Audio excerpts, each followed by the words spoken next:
On me pose souvent la question, parce que je parle d'inflammation, quels sont les aliments inflammatoires les meilleurs? Donc si vous voulez perdre du poids, vous sentir meilleur, plus énergétique le matin, continuez à regarder cette vidéo. Je vous donne rendez-vous dans 30 secondes et je vous donne les 10-12 aliments préférés qui vous font baisser votre inflammation, qui est la clé aussi de votre longévité. Les gens qui ont une inflammation basse vivent plus longtemps.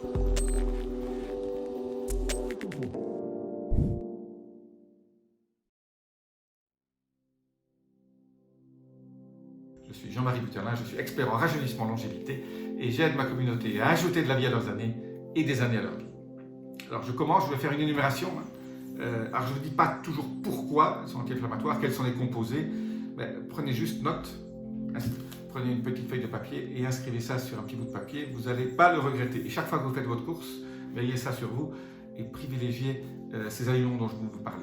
Alors bien sûr, vous savez que je suis un fan des fruits à couleur, surtout couleur foncée, bleu, mauve, etc. Donc les mûres, les myrtilles, cassis, framboises, tout ça, c'est absolument génial.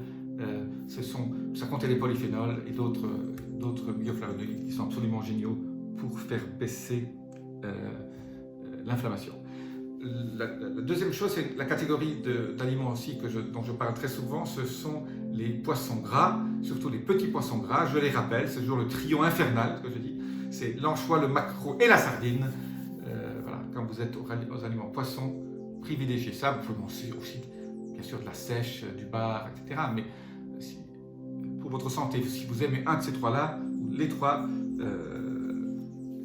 mangez beaucoup de ces poissons. Pourquoi? Parce qu'ils contiennent des oméga 3 et d'autres choses, donc des séléniums, etc., qui sont extrêmement bons pour la santé. Et ils ne contiennent pas beaucoup de métaux lourds parce que c'est des petits poissons et ils n'ont pas eu le temps de les ingérer. Le troisième, c'est le brocoli. Le brocoli contient des sulforaphane, absolument, et d'autres, contient beaucoup de fibres, etc. Tout ça fait baisser l'inflammation. Après, je vais aller vite, ça vous pouvez noter. L'avocat, moi je conseille 2 avocats par semaine.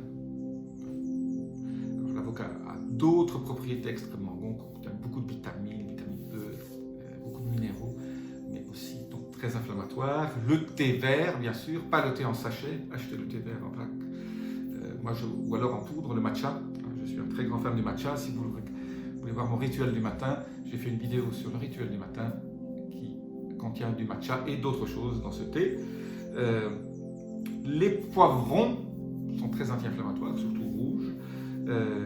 Les champignons, surtout japonais, tout ce qui est shiitake, maitake, etc.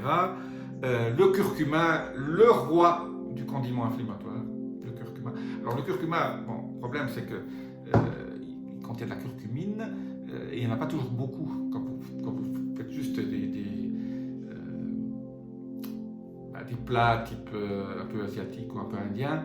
Donc moi je conseille de prendre le curcuma sous forme de complément. Je conseille toujours le curcuma sous forme liposomale, curcuma liposomé. L'huile d'olive, bien sûr, ça vous le savez déjà. Le chocolat noir, 90% minimum.